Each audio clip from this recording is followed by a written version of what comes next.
Thank you all for coming tonight. You're talking about my new book, book number 8. And by the way, book number 9 is in the pipeline. But once in a while, people come and ask me, why isn't you wrote about a particular theme? Why did you write a book about a particular individual? Well, this book, the seed for this book was planted in my brain many years ago when I had a private law practice in San Diego. And at that time I was doing research on the Pettigrew biography, but I kept coming up with all these articles in the old newspapers about Judge Shannon. And I thought, well, it was clear to me that he was a very important, very key figure in Dakota Territory history. And well, he knew Pettigrew. They didn't like each other at all. In fact, you read about a little courtroom kerfuffle they had.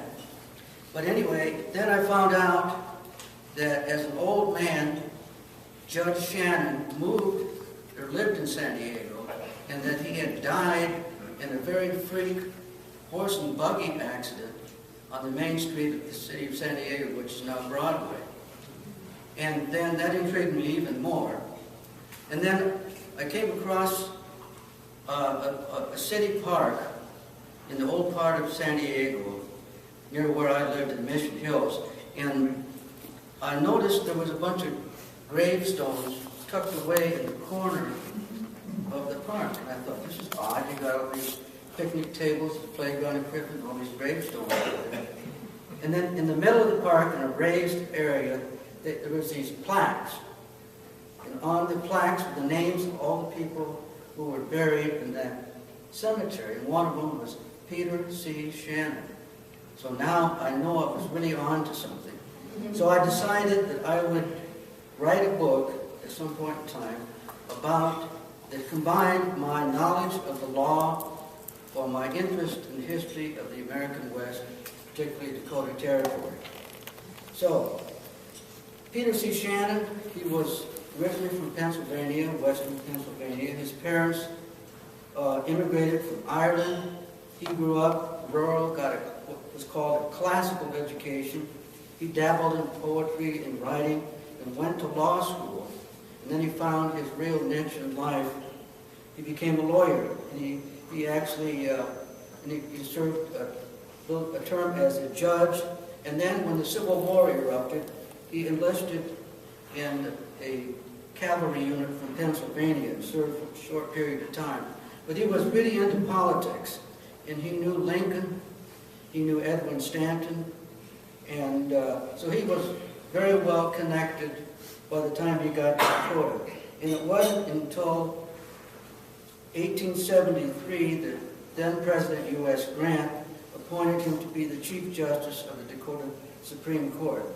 Now, when he arrived in Dakota, he must have been dismayed, shocked, even offended at the condition of the Dakota judiciary and the dubious quality of the work of the judges. Dakota Territory was created by way of the Organic Act in March of 1861, and it provided for the establishment of a federal court system. It was a huge territory. The western boundary was the eastern boundary of Washington Territory. It included almost all of Wyoming as well. Now, each judge, there was 3 judges to be appointed. One was the Chief Justice and 2 were Associate Justices. Now, each judge was also a trial judge. And together they served at the Supreme Court, but they had to ride a circuit and try cases in the various towns. Now, in this kind of a situation, when the trial judges were the appellate judges, that meant that if a case was appealed, that particular trial judge had to work on the appeal. Of course, that would never happen in today's world. So when he got here, he kind of fell in with the politics of the era, and he made friends rather quickly. And one of the people he got to know really fast was a guy by the name of Walter A. Burley, whom I call the quintessential frontiersman and all-around corrupt guy. Burley was from Pennsylvania. He came to Dakota in 1861, having been appointed by President Lincoln as the agent to the Yankton Sioux at the Greenwood Agency. Now, he had stumped for Lincoln in 1860, and he was not at all bashful about asking for a favor. This was after all the time when federal patronage was the way people got their jobs. When the president offered him a job of Indian agent at a salary of $2,000 a year, Burley thought, well, to accept that job, the man would have to either steal or starve. Now, the quick-witted Lincoln replied as follows: Dr. Burley, if I am any judge of human nature, you will not starve. Agent Burley prospered, as Lincoln had predicted. He acquired commercial property in Yankton. He came into ownership of about 10,000 acres of land in Bottom County, raised thousands of head of cattle, lived in regal style in a prairie mansion, all on a salary of $2,000 a year. Makes you wonder, doesn't it? Anyway, so when Shannon came to Dakota, he stepped into basically a judicial mess made by some of the judges and lawyers that preceded him. One of them was a man named Wilmot W. Brookings. He's known in Sioux Falls. There's a street named after him. But he was what you call an original Dakota. He adopted the title of the first pioneer. He was from Maine. He was educated. He went west as a young lawyer to Dubuque, Iowa, and then working as a bullwhacker instead of a lawyer. He was a member of a townsite party that came to the Falls of the Big Sioux River in 1857.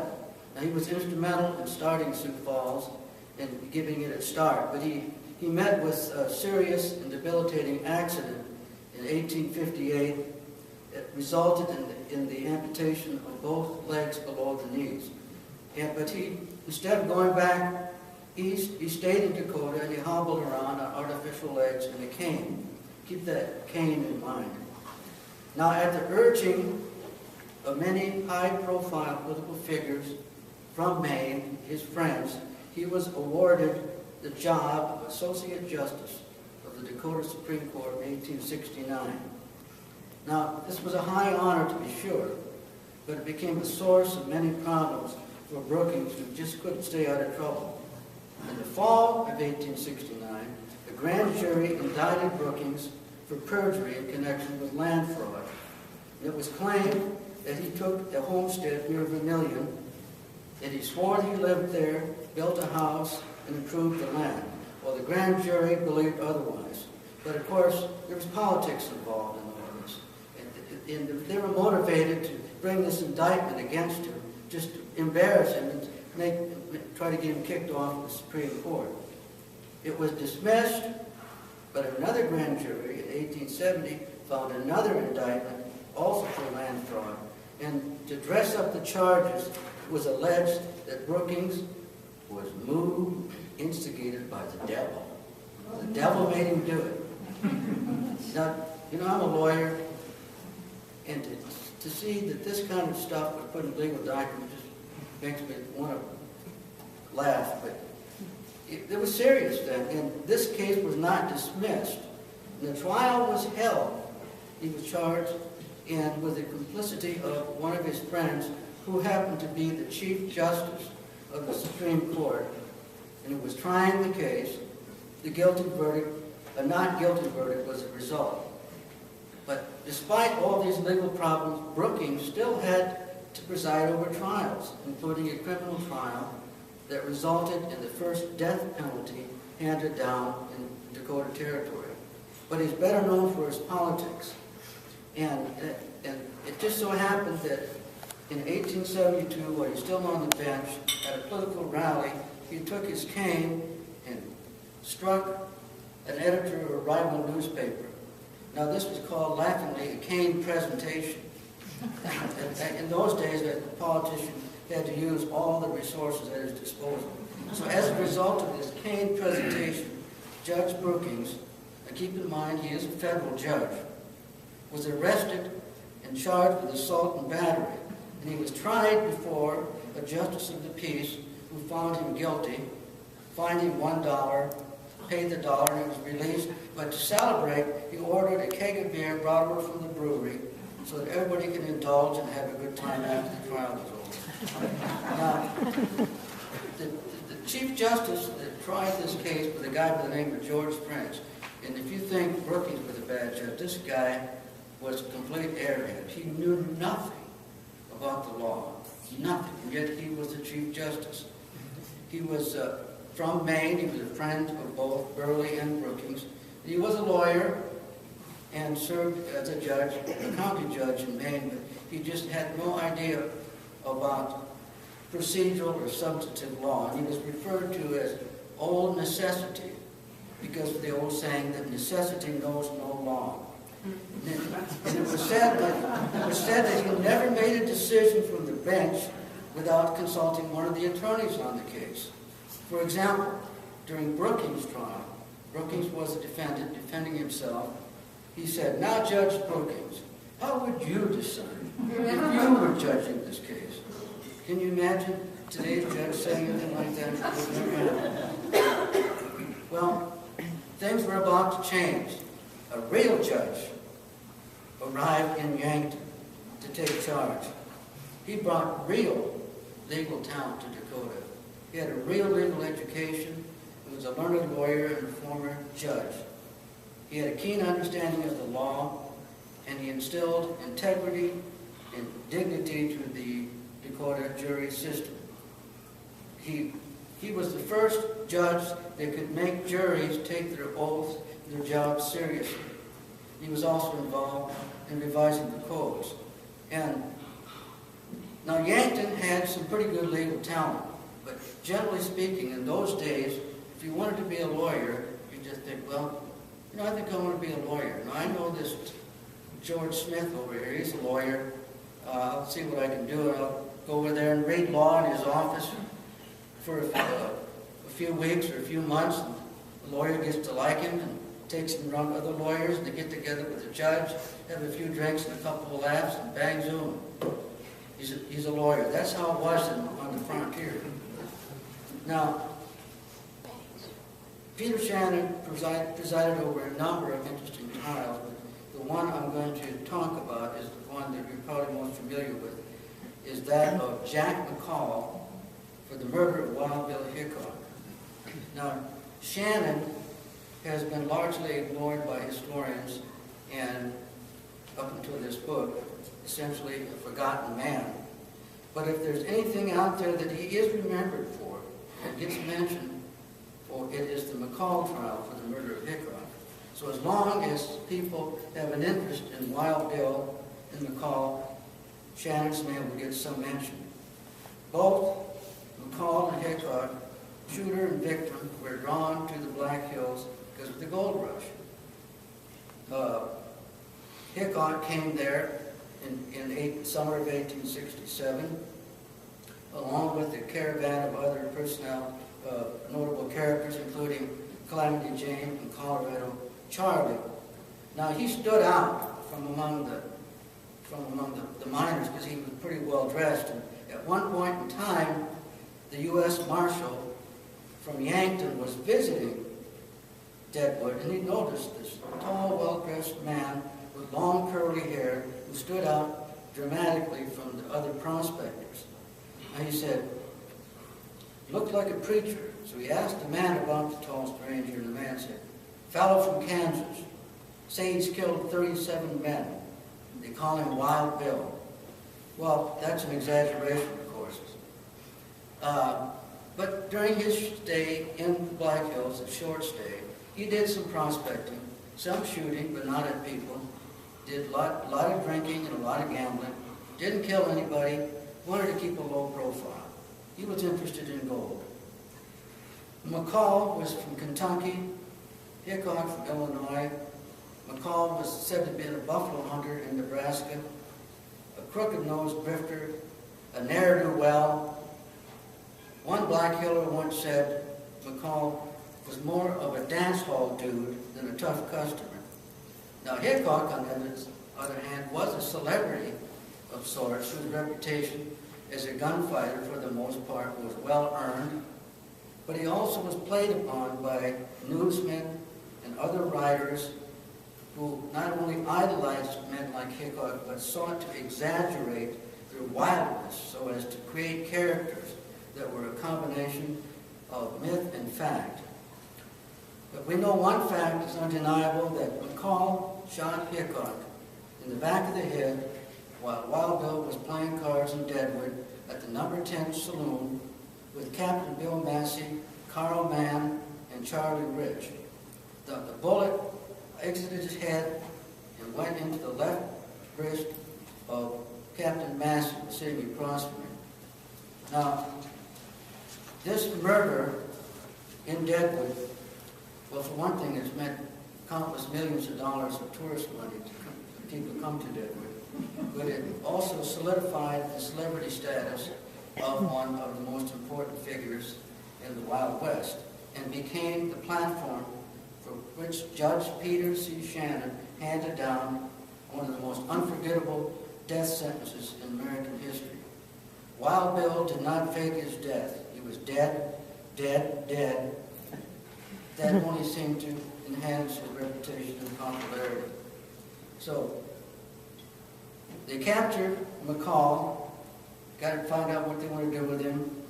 Somebody had a tree picked out with a rope for hanging him.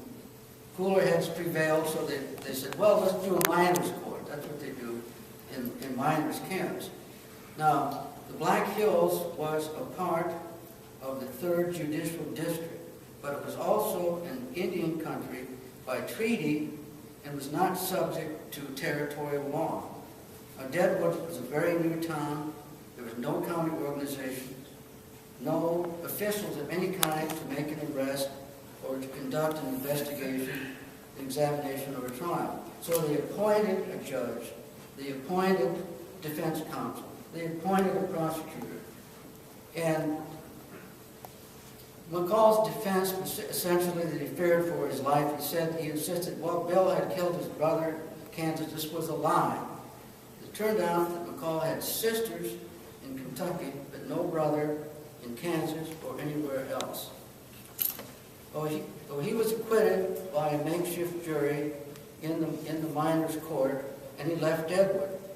But he couldn't leave well enough alone, for he was discovered in a bar in Laramie, Wyoming, bragging about killing Wild Bill Hickok. But the timing was bad because there was a lawman sitting at the bar too.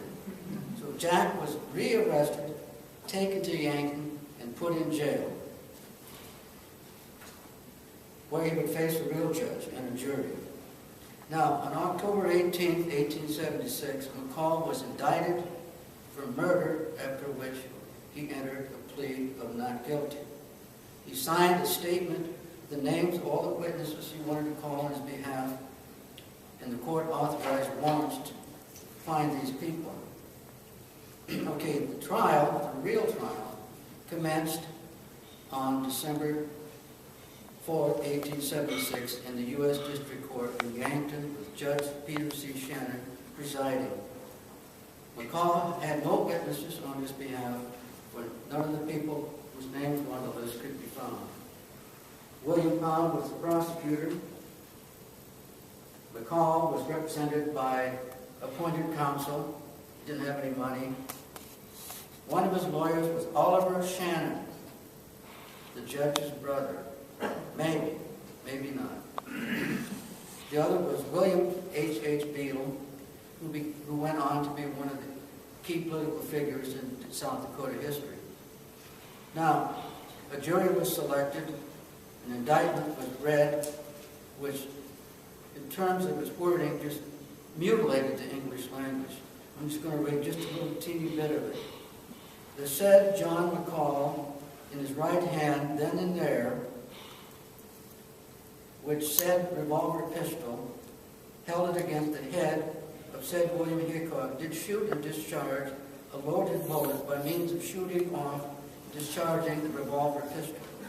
Now, this is pure gibberish, and yet apparently it was accepted. That was the indictment. Now, when the court resumed, it was packed with people. For criminal trials in those days were actually forms of entertainment and amusement for the public. In an era of limited leisure time, trials provided hours of fascinating, intriguing entertainment, and they did basically what TV, movies, and the internet does today. One of those people present was Lorenzo Butler Hickok, Wild Bill's brother. Now, it lasted only 2 days because McCall's attorneys had no witness, no defense. Now, some people have tried to tell me McCall said this and that, he had these people, but I located the actual court records for this trial and other trials in Dakota Territory. They're on microfilm, handwritten notes on microfilm at the North Dakota Heritage Center. And there's nothing in the record to indicate that McCall said a thing. Now, the prosecution was ready. They had Captain Massey. He was a reluctant witness. He was a steamboat captain, by the way. He wasn't a military captain. And at first he said, when he said, "You're going to have to come to Yankton to testify at a trial," "I am not going to Yankton to testify. To do so would be disgraceful, for my daughter would then learn that I had been in a poker game where someone was killed." Well, that didn't work. They got a bench warrant, hauled him back to Yankton. Now, he basically testified as to what happened, that he was present in number 10 Saloon, sitting opposite Hickok when he first saw McCall. He was at the table, arm resting on the table. McCall fired the shot, killed Wild Bill. He felt shock and numbness in his breast and looked up, and there was McCall escaping. Now, the bullet in the wrist is one of the kind of anecdotal things that's kind of interesting about this, because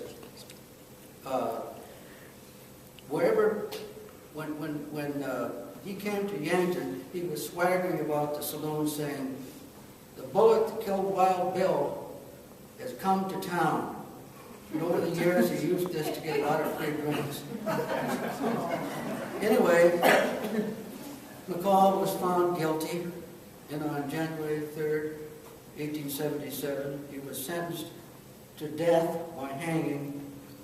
And he did talk a little bit. The judge said, "Do you have anything to say before I pronounce the sentence of death?" And he admitted that the shooting of his brother was a fabrication. But he was sentenced to death, to be hanged by the neck on March 1st, 1877.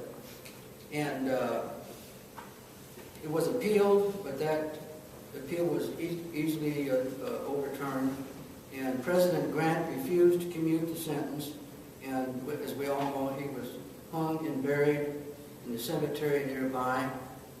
In fact, it was reported that when McCall was transported to the gallows, along with a long line of buffaloes and horses following him out there, they could see his open grave on the prairie.